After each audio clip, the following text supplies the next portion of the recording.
कल बिजनेस नहीं चला तो सारा पैसा डूब जाएगा। श्रेया, पापा क्या हो जाएगा? अगर पैसा डूब गया मैं बड़े होकर पैसा कमा लूंगी फिर शादी कर लूंगी। आपको मेरी कसम, मेरी चिंता छोड़कर उस पैसे बिजनेस शुरू कर लीजिए। अगर चल गया तो हमारी सारी परेशानी दूर हो जाएगी। कहानी शुरू करने से पहले हमारे चैनल कहानियाँ 7.4 को प्लीज सब्सक्राइब एंड लाइक अवश्य करें ताकि हमें मोटिवेशन मिलता रहे, ताकि आप लोगों के लिए नया नया कहानी लाता रहूं। आइए कहानी शुरू करते हैं। पापा अभी ऑफिस से आए थे। श्रेया बैठकर टीवी देख रही थी। पापा कुछ परेशान से दिख रहे थे। उन्होंने आते ही कहा, पापा ये टीवी बंद कर दो।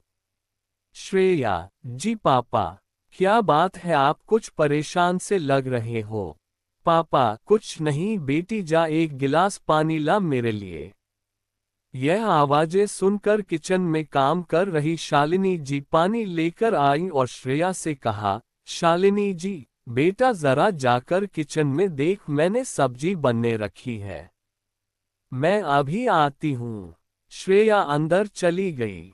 तब शालिनी जी ने पूछा, शालिनी जी क्या बात है, आप बहुत परेशान दिखाई दे रहे हैं। मोहन जी, शालिनी मेरी नौकरी चली गई, कंपनी काफी समय से घाटे में चल रही थी। मेरे साथ कई लोगों को काम से निकाल दिया गया है। समझ नहीं आ रहा आगे क्या होगा, इस घर का किराया, गाड़ी की किश्त, श्रेया की शादी के लिए जो SIP शुरू की है वह सब कहां से जाएगा। शालिनी जी आप चिंता मत कीजिए, आपको इतना कुछ आता है, कोई न कोई नौकरी मिल जाएगी। हम एक काम करते हैं, कुछ दिन के लिए SIP बंद कर देते हैं। मोहन जी, नहीं नहीं बेटी की शादी के लिए अभी से कुछ जोड़ेंगे तभी कुछ बन पाएगा। तुम जानती तो हो आजकल लड़के वाले कैसे मुंह फाड़ते हैं। ये सब बातें श्रेया किचन में सुन रही थी। वह झट से बाहर आए।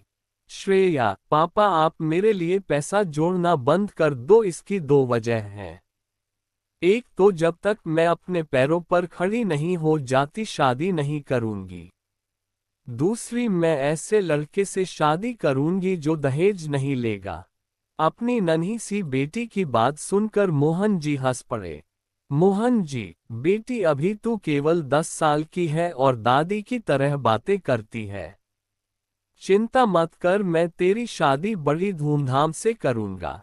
शालिनी जी, हमारी बेटी बहुत समझदार है।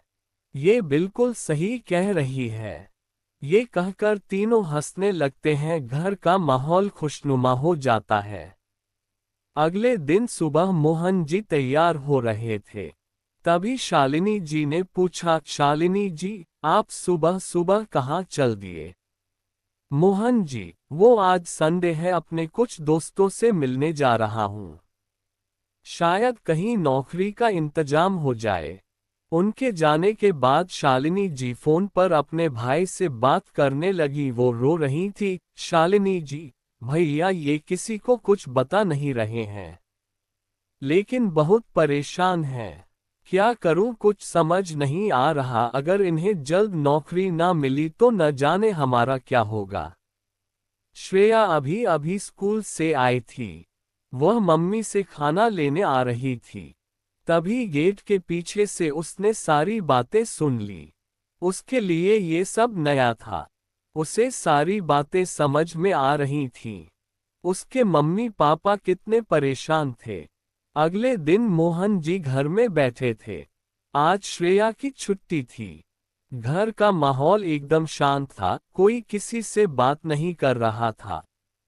श्रेया, पापा आप भी ताऊजी की तरह कोई बिजनेस क्यों नहीं करते? शालिनी, बेटा ये सब क्या सुबह सुबह लेकर बैठ गई, ताऊजी ने कई सालों में बिजनेस जमाया है। हम ये सब कैसे कर सकते हैं? इसके लिए पैसा कहाँ से आएगा? श्रेया, मम्मी मेरी शादी के लिए आप बचपन से सेविंग कर रहे हैं, अगर उस पैसे से पापा बिजनेस शुरू करें तो कैसा रहेगा? मोहन जी, नहीं नहीं बेटा, हम उसे पैसे को तो हाथ भी नहीं लगा सकते। कल बिजनेस नहीं चला तो सारा पैसा डूब जाएगा। श्रेया, पापा क्या हो जाएगा? अगर पैसा डूब गया मैं बड़े होकर पैसा कमा लूंगी, फिर शादी कर लूंगी। आपको मेरी कसम, मेरी चिंता छोड़कर उस पैसे बिजनेस शुरू कर लीजिए। अगर चल गया तो हमारी सारी परेशानी दूर हो जाएगी। हम हमेशा परेशान रहते हैं। ताऊजी और उनका परिवार कितने मजे में रहते हैं। शालिनी, सुनिए जी बिटिया, मुझे लगता है ठीक कह रही है, अभी तो काफी समय है, हमें ये करके देखना चाहिए, क्या पता ऊपर वाले की भी यही मर्जी हो। काफी समझाने के बाद मोहन जी बिजनेस करने के लिए तैयार हो गए। अगले दिन से उन्होंने अपने दोस्तों से सलाह लेना शुरू किया।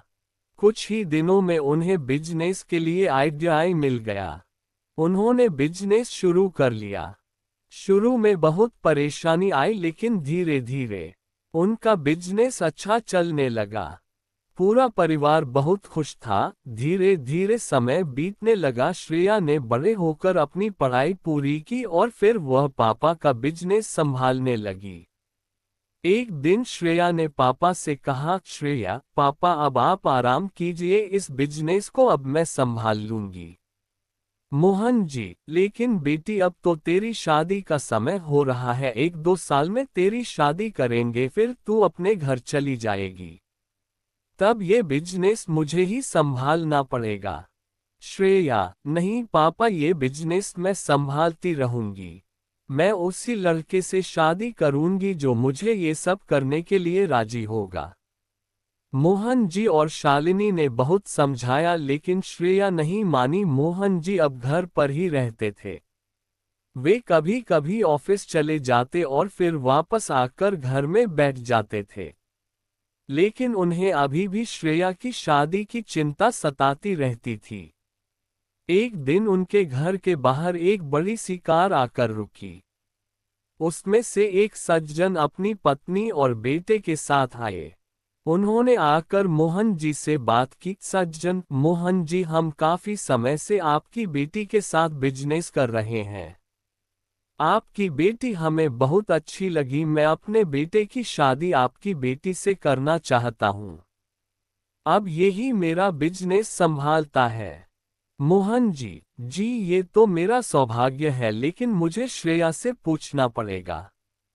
सज्जन जी, श्रेया से हमने सारी बात कर ली है और उसकी सारी शर्तें भी मान ली हैं। उसी ने हमें यहाँ आपसे बात करने के लिए भेजा है। आप श्रेया से बात कर लेना, हम फिर आ जाएंगे। मोहन जी, नहीं नहीं, ऐसा कैसे, हम लड़की वाले हैं। अगर श्रेया को सही लगा तो हम आपके घर आएंगे। शाम को जब श्रेया आई तो मोहन जी और शालिनी जी ने उससे बात की। श्रेया पहले ही उस परिवार को अच्छे से जानती थी। वह बिजनेस के सिलसिले में लड़के से कई बार मिल चुकी थी। कुछ ही दिनों में दोनों की शादी हो गई। दोनों ने मिलकर दोनों बिजनेस को मिलाकर बड़ा कर लिया, जिसका आधा हिस्सा श्रेया अपने पिता को देती थी। इस तरह एक छोटी सी शुरुआत ने सबका जीवन सफल कर दिया।